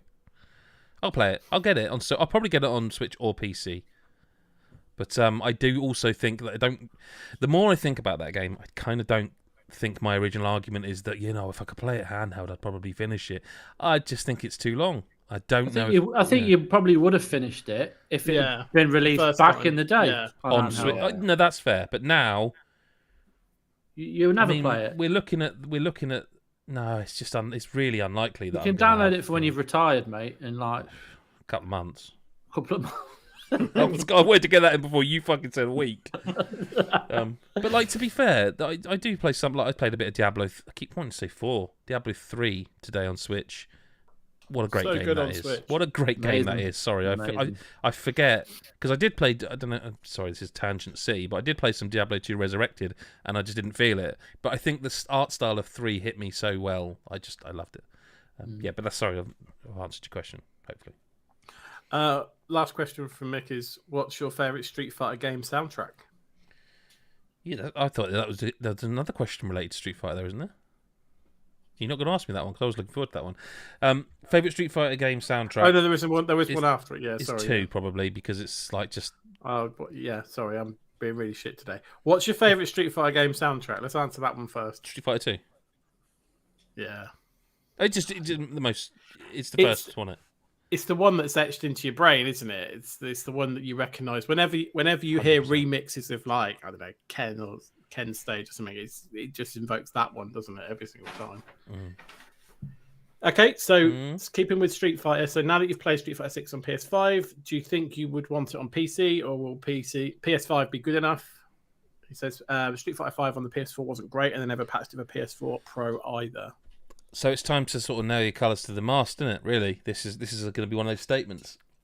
I'm telling you now that if this game comes out and is as good as the build I played in terms of how it feels, and they don't mess anything up, I will own it on PC, PS5, and Xbox. That's how good it is. So far, what I've played so far, in a preview sense. There you go. That is a better box quote than Chris's for Tears of the Kingdom, I'll be honest. Yeah. Well, I could say definitely not shit about Street Fighter 6. Just that definitely. Maybe they'll... There you go. That's me done. Okay, moving on to Lyle's questions then. It says, since you aren't playing Elden Ring, are you going to try the Wolong Fallen Dynasty demo? He's a real bastard, isn't he? He just can't get enough of rubbing in the fact that I've not played Elden Ring yet. I was going to buy Elden Ring this month. Decided to hesitate when I was going to, and my partner's electric wheelchair broke it, and we had to buy another one. So I'm glad I didn't buy Elden Ring this month. Otherwise, we wouldn't be able to get out of the house very easily. So you know what? Fuck off, Elden Ring. You're not as important as a wheelchair. I think they know that. Okay, good. Yeah, it's nice of them to know that. I don't think Mick. I don't think that was in the marketing campaign, was it? Elden Ring better than wheelchairs. I don't think. Yeah. I mean, that would be a bold one. It would be bold. I'd almost respect them for going that way. Yeah, no, fair. I don't really play demos. Like, I'll play it when it's a real thing, unless I have to play a demo or it seems really exciting. Like, if Adam forces you to play if Adam forces me to play a demo, I'll do it. But no, I don't. I probably won't play it when it's like a full game and that. Okie doke. This is an interesting question. Favorite sofa type. Yeah. Lazy boy, recliner, sofa bed, hybrid, etc. Can I just say, I'm really glad he gave those examples because I was fucking baffled. Like, what are they? One I can sit my fat ass down on would be the answer, and it's comfy. I will say, actually, no, Lyle, you go because the question for you before I just steamroll it. Yeah, it would have been quite selfish of me. Can we guess what you're going to pick? I was just doing it. Fuck it. Yeah, go for it. Because I reckon the kind of nonsense you come out with about Zelda. I can see you being the only person in the world who says my favourite kind of sofa is a sofa bed. Yeah. Yeah, no, I was going to say that. I was like, the obvious answer is like the lazy boy, right? But like he'll go, actually no, because then I've got a bed and a sofa, so I don't need both. Hang on, so is a lazy boy one where you sit on it and then you can flick your legs up and okay. Just want to make sure I know what a lazy boy is. Yeah. I'm not going to say a sofa bed because they're rubbish. I'm sorry to disappoint you, but they are a bit shit. We had a sofa bed for quite a long time, and it was either a really bad sofa or a really bad bed, and that's not helpful for anyone. I just sit in an armchair. It's a really, if it's from a charity shop, it's like an But that's not a sofa. Chairs. But he's asking what his favourite sofa. So you've got to give him an answer. He's a listener. So it's Yeah. is it Paying customer. I mean, if a lazy boy is a type of sofa, then an armchair is a type of sofa, and I'll just say that. What's the difference between a lazy boy and a recliner then? I don't really know. if I'm a guessing branding. Isn't like a lazy boy? Isn't that just like? Does it have? Because there are ones where you can just press a button and it slowly reclines. It's the same thing, just with the mechanism. Essentially, yeah. I mean, yeah. Yeah. Interesting sofa talk. We were all. What I was going to say before Lyle had his answer is I fucking hate those sofas that are like 2-seater sofas because they're not long enough to lie on. Do you know what I mean? Like, have a 3-seater sofa and have an armchair. Don't fuck about in the middle. Just like, apologies if everyone fucking loves to. Well, I don't give a shit. Actually, it's my fucking opinion. They should be long enough to Such lie an on. Angry young man. Thanks for the young. No one disagree or agree? Or just going to have silence and move on? Yeah, my silence and move on. We're all hungry. Yeah, it's not worth getting stressed out about, is it? Sofa, mate. You sit your ass on it and it's nice. Yeah. All right. Just thought it was good to have, fucking opinions and light and shade in listener correspondence. Talking about fucking sofas. We're one step away from talking about the weather, and I'm not willing to be that English. Just asked if you like putting your feet up on the sofa. Of course I do. I'm fat. Well, there you go then. Why aren't you agreeing with me? We didn't need. Some questions don't need answering when you got eyes. I don't know. I'm only upright for 2 hours a week. I must do this podcast. Come on, Lyle. Yeah. I presume this isn't a euphemism. How's the new pigeon doing? The new pigeon, not a euphemism, is doing great. We got a new pigeon in recently to keep our injured pigeon company because we didn't want our injured pigeon to be lonely because his wings healed up now, but he can't fly. He's got a name, Lyle. Sorry. Just called injured pigeon. Injured pigeon. He was having a tough time. IP. So, yeah, IP. So we got NP, new pigeon, and she's lovely. I just love the idea that the pigeon's knackered its wing, and you go, we're going to make this better. We're just going to keep calling you injured pigeon to your face as well while you're recovering. It doesn't understand. I think this pigeon starred in kind of like an animal version of Misery. I reckon Lyle knackered its wing in the first place. Yeah. I wanted a pigeon, all right? So you will stay with me forever. Yeah, but the new pigeon, because he's asking, NP, she's lovely. You just open the door of the aviary, and if you put your arm out, she lands on it. It feels like you're a falconer or something. It's great. Pigeon, though. It's a pigeon. So it shits everywhere, presumably. Pigeoneer. They're quite small shits. They don't really get in the way that much. You just pick them up. The size wasn't my issue with. Never mind. It doesn't matter. It's more the defecating on your arm, to be honest. More the shit. Yeah. Just get a sponge. It's not a big deal. No, fair. We've heard the stories of Lyle and Pooh. Not again. Not again. Yeah. And then what game are you looking forward to buying to play on Steam Deck for non-work reasons? So not because Adam forced you. Because not through force, the usual force. I don't. It's Elden Ring. Rubbish. Yeah, but that's pretty much work reasons because it's for the Game of the Year podcasts. Like, I don't really buy games for buying games anymore. It's just not how my mind works. I buy things because it's important for the year, or I get a code. But I mean, I guess we can say Elden Ring if you all want. Sure, like maybe it will be next month. Will be the month. Be nice if you made the effort. Is all I'm saying. It would be nice, wouldn't it? But so lazy. It's not happened yet.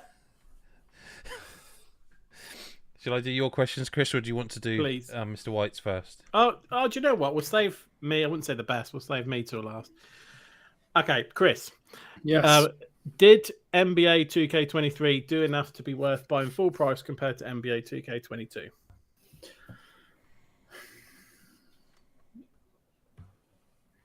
No. Oh. You had to think about it, though. That's well, like... It's a virtual currency, man. I didn't want to talk about it like a lot in the review, but I just can't not. It's ridiculous. Like the new stuff, like the Jordan challenge, is amazing. But I wouldn't buy it just for that. Like, there's not a lot else for me that I would want other than just this online world to be more accessible to everybody. The grind is just too much. And if you go in at the lowest level, everyone else has already spent tons of money to level up their character. It's so pay to win kind of when thing. When you go and play online in the city, no matter how good you are, you've got like 6-foot players dunking, blocking, rebounding when it's just not. It's just it winds me up. And like, you could work your arse off to buy something from the shop, and then you've spent a whole week earning virtual currency to buy some black sweatpants, and then you got to grind another week to get something else. And it's just, you either spend it on apparel or your character. It's too much balancing and not enough reward. So no, I wouldn't. Not unless you really like Michael Jordan. No, what I do, to be fair. I would also suggest that like someone needs to have a word with both 2K and Activision about getting the file size of their games down. Oh my god! NBA is I think it was 150. Jesus. Yeah, and I know COD's normally that. I don't know what it is this year, but like NBA, I'm sure it was last year like 130, 140. Yeah, that's ridiculous. That's just ridiculous. Sorry, but it is. Anyway, sorry. It is alongside the whole storage conversation, isn't it? It is. It gets ridiculous. Just before we move on, Phil Tyndall on the chat just said, "Is there anything more northern than a man and his pigeon? When is Lyle getting a whippet and a flat cap?" Well, and I think there's a flat cap downstairs. Actually, maybe I'll wear it next time. Okay. Back to Chris. Have you tried out any of the WWE 2K22 DLC? Is it any good? Do you know what? Yes, it is now. That's going to sound weird, but the company now, as it happens, they've got rid of Vince McMahon, and he got rid of a lot of good talent from the company and made it a bit of a joke. And now Triple H has come in. He's brought back people that were released unfairly, and he started to build. So basically, when in the past you would play a WWE game, and people are fired before you've even got the game, so it features wrestlers that are no longer in the company. When 2K23 came out, there were a lot of characters that had been fired, but now they're all being brought back, so the roster's actually fuller now than it was when it was released, because those characters that got fired are back in the game. So it's all right, but like it depends whether you want to play as like Logan Paul, innit? It's my boy Triple H. There he is. There he is. Yeah. In a little heart frame. The man of so many surprises. Like, I know. I saw him leave and I didn't know what he was doing. But I assumed he was going for a shit or something, to be honest with you. Yeah. Not to me. Getting my Triple H frame. Me and Lyle know all about wrestling. We go back. Way back. Yeah, so there you go. Irish whips. I know what an Irish whip is. Good lads. Yeah. I always get the pronunciation. Do you think, is it DioField or DioField? Yeah, DioField. Okay, Yeah, so Chris, do you think DioField would be a good fit for playing on Switch, or are you glad to play it on Series X with the highest quality visuals on console? I think it's much better on Xbox. Yeah. Sorry, I can't remember what played it. Fucking hell. Switch, it might be more accessible, but you want it's not just about the visuals of the cutscenes, like the crispness of like the settings and like the different like the dioramas and the levels. It's all really beautiful. So I would rather play it on Xbox 100%, but it wouldn't be diminished, I don't think, massively on the Switch. But I don't know how it would play. That'd be my main thing, is how it'd feel to control, because on the Xbox it's very smooth for saying it's like that kind of game, but on a Switch, I don't know. So yeah, Xbox. Time for your questions, Chris. Okey-doke. Thoughts on the new DLC for Xenoblade 3 that were revealed in the Direct? Yeah, I mean, it's all right. Like, I tried not to look too much at it because I haven't finished the game yet, and I didn't know if anything was going to be spoiled, like linked to like the end game or something. But yeah, I mean, it's a new hero, isn't it? And new side quests and stuff, and swimsuits, yay, boobies. But like, right now I don't need more content in that game. There's enough in there at the moment where I'm like, I want to play this, and I need to move on to other games. So, yeah, I mean, it's fine. Doesn't seem like I can't decide. But I probably would prefer it if they just did one big tournament style DLC rather than like little waves of little add-ons. To be honest with you, whether they will in the future, I don't know. But I'm kind of not as enthused yet because I haven't finished it, but also because it seems very, very bitty the little waves of DLC. So fine, and it's a defender class, and the game needs more of those. But other than that, it's all right. Okay, what's the best time to nap in the day? After lunch, innit? Yeah, yeah. No, I mean it's a simple answer. Yeah, fair enough. That Breath of the Wild 2 or Tears of the Kingdom trailer was crap. It barely showed us anything apart from the release date. But so what was your highlight of the Direct? So there's a few because I didn't get to see it live. You didn't ask for that. You asked for one. All right. There's your interruption. Tales of Symphonia remastered. Next question. No, now I want to know what the others were because if that's the number one. Well, there was a few. I mean, that's a very personal one for me because I adore Tales of Symphonia. So the fact that that's getting remastered and I get to play again, I'm like, yeah, I'm all up for that. Pikmin 4, Octopath 2. Didn't know they were coming, so happy about that. Obviously, getting a date for Bayo. GoldenEye Online that will play like arse. Oh, yay! Just like it's one of those things where like I can play GoldenEye. None of my friends have Switches anymore. Like they used to have N64s, and we used to play around each other's houses because they've all grown out of it, and I still like it. So yeah, I'll be like, I can play GoldenEye on my own, and unlock DK mode again on my own. But like, yeah. Okay. What game? Oh no, that's the wrong person's questions. Are you going to play Valkyrie or DioField? Valkyrie's referring to as Valkyrie Elysium, which is out in a week-ish. Yes, soon. Too soon for us not to have it. I'll be playing DioField. I definitely will be playing that. Fair enough. So that sounds right up my street. So I'll give that a bash. DioField's a game that should have come to Game Pass.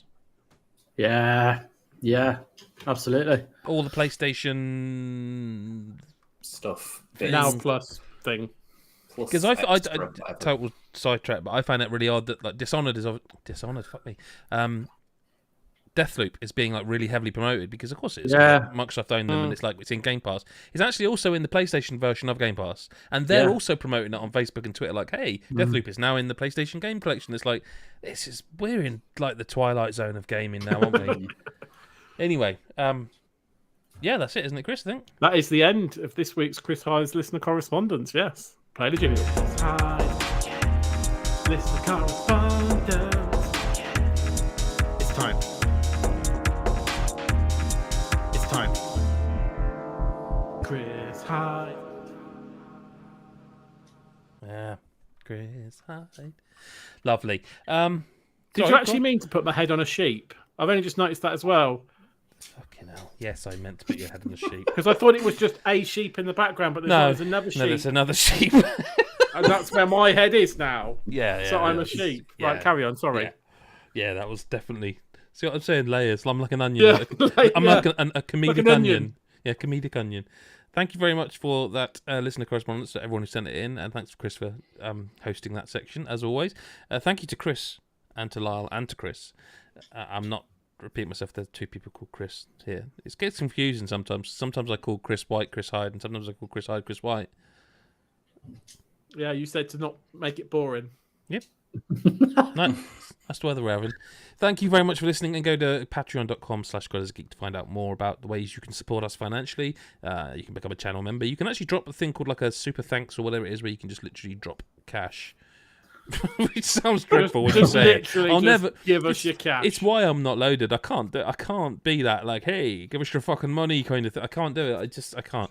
Yeah, make it rain for us. But also go to godisageek.com where you'll find all manner of news, reviews, previews, guides, videos, podcasts, everything. There's a merch store as well if you really want a hat. This isn't us. That's a Cyberpunk hat actually. But you can get a hat with like probably should have wore it for this part, but you can get a hat with our logo on it in the background. Yeah, they can't see that. If I move like that, you can see sort of there. You can see as a God as a Geek cushion. You can get there for your. I'm sure your other half would be absolutely fine with that on the sofa. or the lazy boy, or the sofa bed. For some fucking reason. Follow us on all the social medias, with TikTok, the Facebooks, the Instagram, the Twitter. There's probably others. But yeah, thank you very much for being here, and we will speak to you next week, or whenever you choose to listen, for the big 500. What's he got in store? What's the genius that has Adam Cook got in store for episode 500? Nothing. Absolutely nothing. But I've got a week to plan it, so come back and see that. So we'll speak to you next week, which you will do, because it's episode 500. So I'm not saying my normal outro. I'll see you next week for episode 500, and I'm sorry I got aggressive at the end. I'm seeing someone about it. Bye.